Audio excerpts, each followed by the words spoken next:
Hey everyone, welcome to yet another episode of SaaS Spotlight's Quick Reviews. In today's episode, we will be reviewing Lizer.ai, which is an AI agent platform that helps you build and deploy agents faster with no code or minimal code. And as we know, most of the businesses today are heading towards agentic workflows in their products, which means building AI agents has become a non-negotiable. But it's also time consuming and complex because you need deep expertise in LLMs, programming, and infrastructure. So instead of figuring it all out on your own, you can rely on a platform like Lizer, which helps you build AI agents faster with minimal code. You just have to instruct, you can choose the model, and there is a lot of customization available for you to get started faster and deploy them in your product and see value immediately. So that's exactly what we'll be reviewing in the next few minutes, and I hope you like it. So right now I'm on Lizer's website. It's lyzr.ai, and you have a free plan that you can sign up for. I just did a while ago, and as soon as I land on the app, I am taken to the home page, and on the home page I see a prompt where I can start building my custom agent. On the right hand side, I see some help articles that could help me get started with Lizer if I need more context. And at the bottom, you see community apps and featured apps. These are apps built by the folks belonging to the right Lizer community for different use cases, and you can read the description to see if you want to test them out. Feature apps are the apps that are built by Lizer itself. So they have different AI agents built for, pre-built agents built for banking, financial services, and even customer service. You can check them out. Now, when it comes to getting started with building an agent, it's straightforward. So you have to give a name, a description, choose the LLM provider. It could be Anthropic, Google, DeepSeek, or even OpenAI. And based on the provider, you can choose the LLM model that you want to use.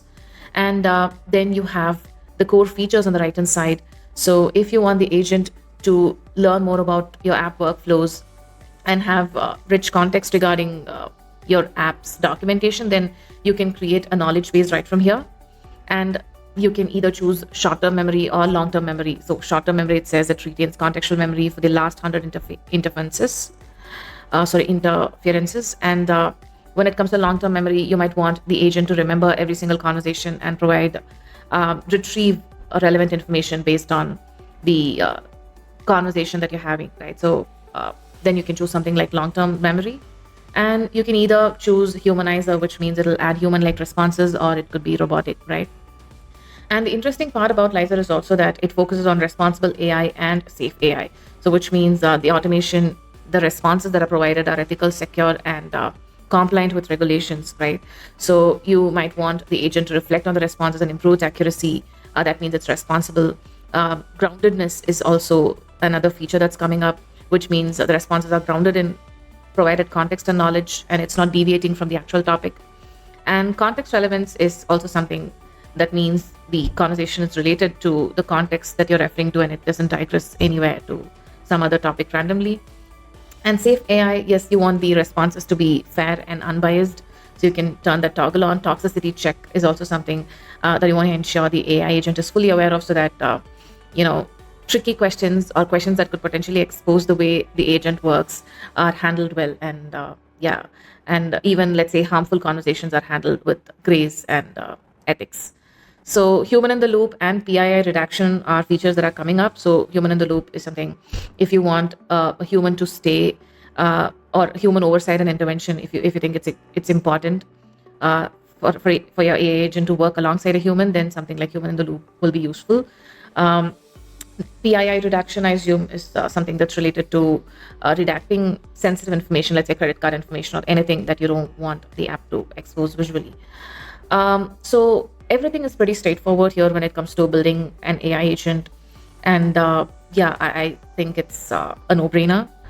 And they also have an app store. So from the app store, as I said, they have community apps and featured apps. You can either choose one of the pre-built apps and deploy it on your app, or you can actually customize it based on your workflow. So they also say if you need additional customization, then you can speak to a specialist.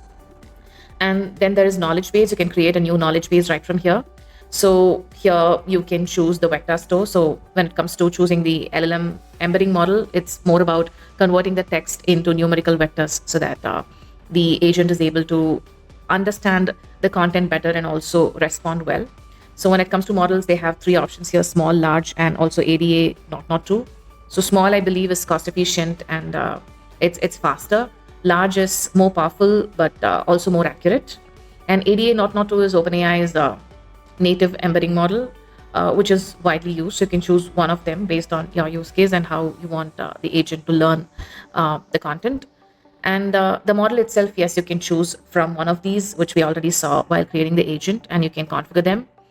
And when it comes to tools, they already have a pre set of tools that they deeply integrate with. It could be something like a Slack, Discord, ClickUp, or even your Google Calendar, Calendly, right?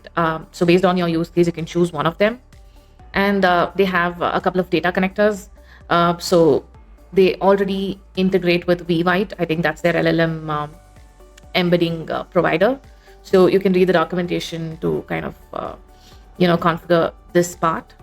It says Qdrant is coming up. And the last part is the responsible AI. So here they have 3 different sections: bias analysis, toxicity analysis, and prompt injection analysis. So you can test each of these. So let's say I want to test bias analysis, potentially biased. So I can give a prompt and I can analyze if it's biased or not. So here it's about a nurse's typical day at work. And it talks about female nurses and how they spend their days taking care of patients, following doctor's orders, doing menial tasks. So it's actually a little offensive. And the fact that they're mentioning female nurses doing all this is not the right way to put it. And when you analyze, it actually says, yes, the bias score is 100% biased. So you can actually test it out for toxicity analysis and prompt injection analysis.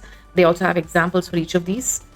When it comes to deploying the app, it's pretty straightforward. They have SDKs that you can download as Docker files and deploy it on AWS, Google Cloud, or even Azure. And yes, the documentation is also very helpful. It's exhaustive. And if you have questions on how this differs from their competitors like LangChain or Llama Index, then they say Lizer is actually agentic way of building generative apps. It's not programmatic. It's not building blocks. It's actually agentic, which means you're actually instructing the agent how to perform certain tasks. It's minimal code or no code, and anyone can get started, right? So that's how they say they differentiate. And also the fact that they focus on safe AI and responsible AI. It's very much ingrained as a part of their offering. So yes, you can check out Lizer, and it's definitely a great way to get started with building AI agents for your apps seamlessly with minimal effort. And their pricing is also mentioned here. So they have different tiers: free, starter, pro, organization, and enterprise. And as we know, enterprise means you've got to contact their support to share your use case and understand, what kind of pricing would work for you. Yes, check this out and let me know if you found this review useful. And if you have any other questions or suggestions for other apps that you want me to review, let me know in the comment section. Thank you.